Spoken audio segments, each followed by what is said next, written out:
Kita bikin nama kebun kita tuh Saga.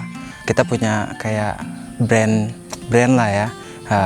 Namanya Saga Coffee, Kopi Saga. Memang kita ingin juga bercerita tentang mulai dari penanaman sampai segelas kopi itu gimana sih prosesnya gitu, dan berusaha agar konsumen itu juga ngalami gitu experience dan eksplorasi kopinya dari hulu sampai hilir gitu kan.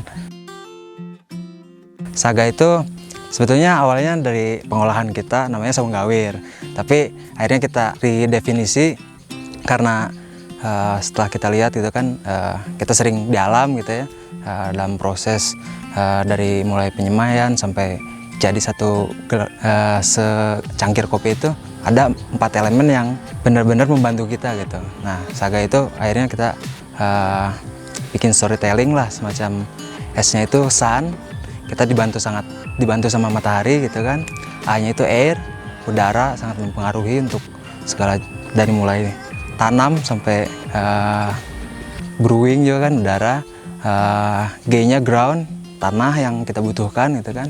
Dan satu laginya aqua gitu, air yang baik gitu kan.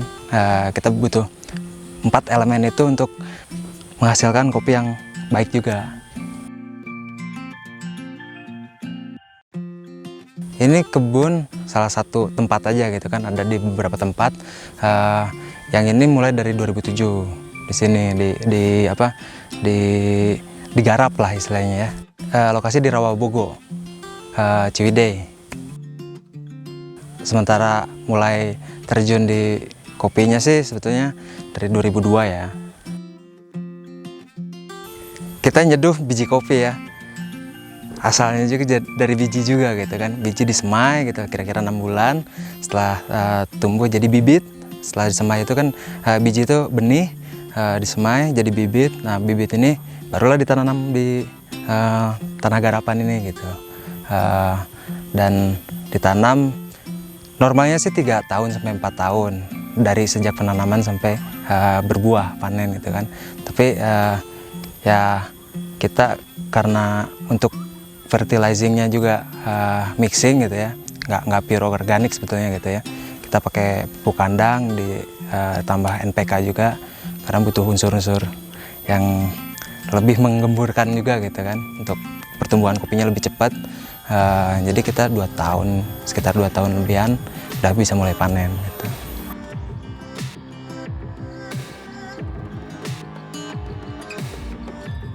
Misalnya kita udah tinjau lahan gitu kan, mau ditanam di area mana, pasti kan masih banyak rumput, masih banyak tanaman ya, semak belukar gitu kan.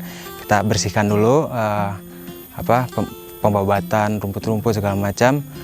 Setelah itu kita buat bedengan-bedengan, terus juga penggemburan tanah dulu, dikasih pupuk kandang, dicampur NPK gitu kan.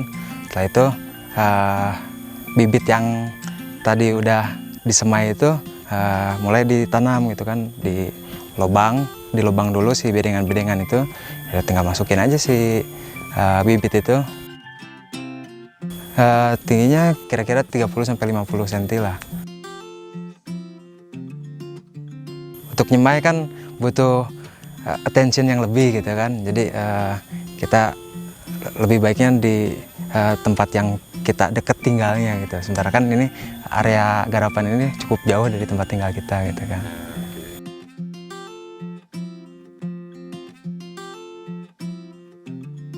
Kopi kita kan memang tumpang sari gitu kan,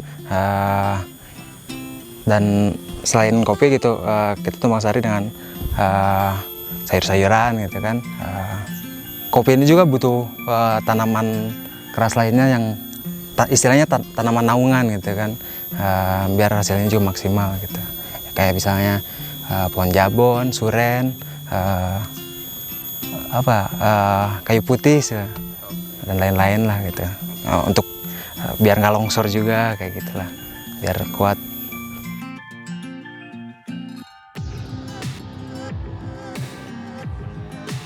Di area garapan ini kita tanam Arabica, karena memang market juga demand-nya sedang ke Arabica. Dia kan lebih wangi, lebih ya coffee shop juga pakainya Arabica gitu kan.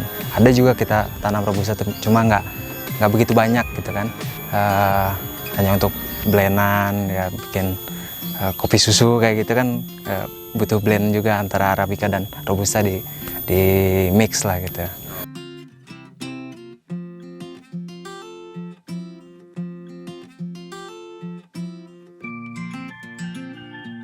Kita tergantung karena kan kopi ini kayak gini kan, ini masih hijau nih, nanti setelah setelah merah kita panen, itu kan proses penjemuran dan itu ada beberapa proses. Sementara ini kita proses, ada yang full wash, metode prosesnya ada yang semi wash, ada yang natural, dan ada yang honey. Nah itu tiap proses itu beda-beda harganya, karena effort yang dikeluarkan juga beda gitu kamu. Meskipun yang diproses ya sama gini, cherry juga gitu kan, cherry dari pohon kopi juga gitu.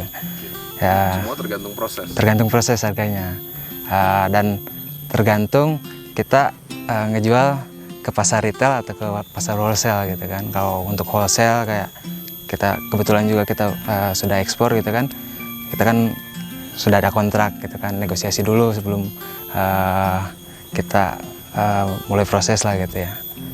Kalau untuk di retail mungkin sebelum roasting itu istilahnya, setelah diproses, setelah diolah itu si cherry kopi itu namanya green bean gitu kan. Jadi kalau itu beras lah, kopi beras gitu, itu ada yang 75, ada yang 85 tergantung prosesnya gitu kan.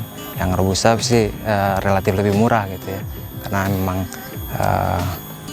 demandnya juga nggak, ya biasalah supply dan demand kan mempengaruhi harga gitu.